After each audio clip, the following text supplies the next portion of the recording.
विद्यालय में बंद था, लेकिन 29 अगस्त को खेल दिवस था। खेल दिवस हम लोग 29 अगस्त क्यों मनाते हैं? क्योंकि 29 अगस्त को ही मेजर ध्यानचंद का जन्म हुआ है, और मेजर ध्यानचंद को हॉकी का जादूगर कहा जाता है। भारत में ओलंपिक खेल जो होते हैं, ओलंपिक को महाकुंभ कहा जाता है, जिसमें दुनिया के सभी देश भाग लेते हैं, और उसमें अगर सबसे ज्यादा मेडल्स किसी इवेंट में आए हमारे तो हॉकी ही। हॉकी में अब तक इस बार भी हम लोगों ने कांस्य पदक, हमारे पुरुष टीम ने कांस्य पदक जीता, और महिला टीम तो शानदार प्रदर्शन किया। महिला टीम को भी कांस्य तो जरूर मिलता, लेकिन हम लोग चुप गए। लेकिन फिर भी हिंदुस्तान की उन बेटियों पर हम सबको नाज है, इतना शानदार उन लोगों ने खेला।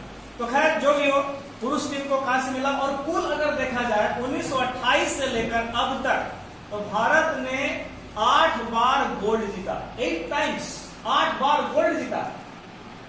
भारत ने 1 बार सिल्वर जीता, और भारत ने 3 बार कांस्य पदक जीते। यानी कुल कितने हो गए? 8, 3, 11, 1, 12। 12 बार हॉकी में भारत को मेडल्स मिले, और सबसे ज्यादा गोल्ड 8 बार मिला। तो इसमें 1928, 1932 और 1936 ये 3 जो ओलंपिक्स थे ये मेमोरेबल थे, और ये तीनों में लगातार भारत ने स्वर्ण पदक जीता, गोल्ड मेडल जीते। और ये तीनों में मेजर ध्यानचंद का सबसे अहम योगदान था, सबसे महत्वपूर्ण भूमिका उनका रहा। ठीक है ना? तो मेरा ये कहना है कि 1928 और 1932 में तो उनका योगदान था ही, और 1936 में भारतीय हॉकी टीम के उनको कप्तान बनाए। जब 21 साल के थे वो, 21 इयर्स, तब भारतीय सेना, चूंकि भारतीय सेना में थे, तो भारतीय सेना का न्यूजीलैंड दौरा हुआ, और उस समय भारत ने कुल 21 मैच खेले, 21 मैच, और 21 मैच में 18 मैच भारत ने जीता। और इस जीत में भी मेजर ध्यानचंद का महत्वपूर्ण भूमिका था। इसके बाद जब 23 साल के हुए, तो 1928 जो कि एम्स्टर्डम में हमारा हॉकी का दल गया भारत से, तो उसमें ये भी थे, मेजर ध्यानचंद थे। और उस समय बता दें आपको कि 4 मैच में भारत ने 4 मैच में 23 गोल किए, और इन सभी गोल में मेजर ध्यानचंद की महत्वपूर्ण भूमिका। इसके बाद 1928 के बाद 1932 में लॉस एंजल्स गए। लॉस एंजल्स अमेरिका का एक शहर है। लॉस एंजल्स में भारत ने शानदार प्रदर्शन किया, और आपको बता दें, आश्चर्य होगा कि भारत का मुकाबला फाइनल में अमेरिका के साथ था, अमेरिका के शहर में, और अमेरिका के साथ था। और फाइनल में भारत ने अमेरिका को 24-1, यानी पूरे मैच में भारत ने कितने गोल किए? 24 गोल, और अमेरिका मात्र 1 गोल किया। समझ लीजिए क्या स्थिति, और वो भी अमेरिका में हो रहा है, अमेरिका मेजबानी कर रहा है। और उसमें जो 24 गोल किए थे भारत, उसमें फाइनल में जो गोल हुए थे, उसमें मेजर ध्यानचंद ने 8 गोल किए थे, और उनके बड़े भाई का नाम था रूप सिंह, उन्होंने भी 8 गोल किए थे। यानी 24 गोल में मेजर ध्यानचंद और उनके बड़े भाई ने मिलकर कितने गोल किए थे? 16 गोल किए थे।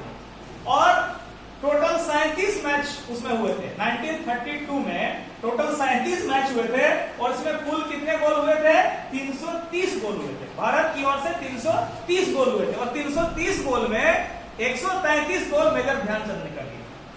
तो हम उनको हॉकी का जादूगर तो कहेंगे। इसी प्रकार हम आगे चलते हैं।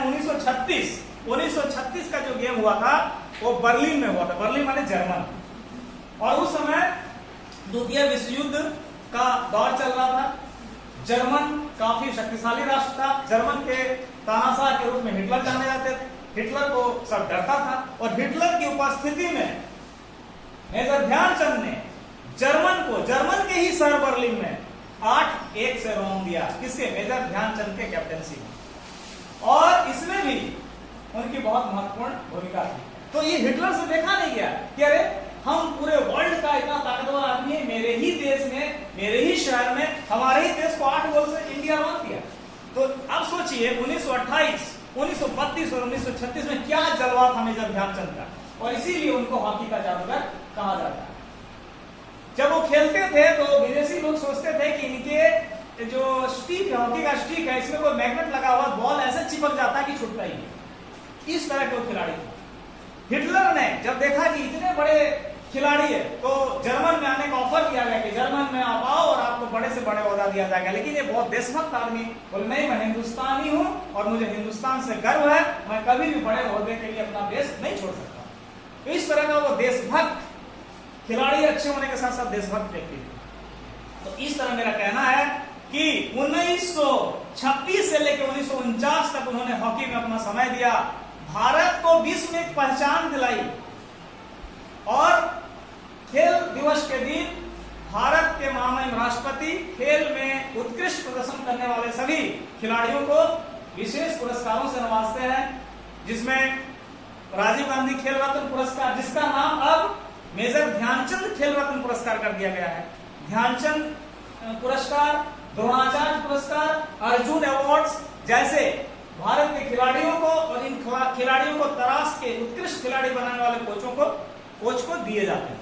तो इसलिए मेजर ध्यानचंद ने जो काम किया हॉकी के क्षेत्र में शायद ही कोई दूसरा करेगा। 1000 गोल मेजर ध्यानचंद ने हॉकी में 1000 गोल किए, और शायद ही 1000 गोल आप देखोगे, शायद नहीं, निश्चित रूप से मैं कह रहा हूं कि 1000 गोल आज तक हॉकी में किसी खिलाड़ी ने ध्यानचंद को छोड़कर नहीं किया, जिसमें इस 1000 में 400 इंटरनेशनल गोल, अंतरराष्ट्रीय स्तर पर 400 गोल उन्होंने किया, 1000 गोल।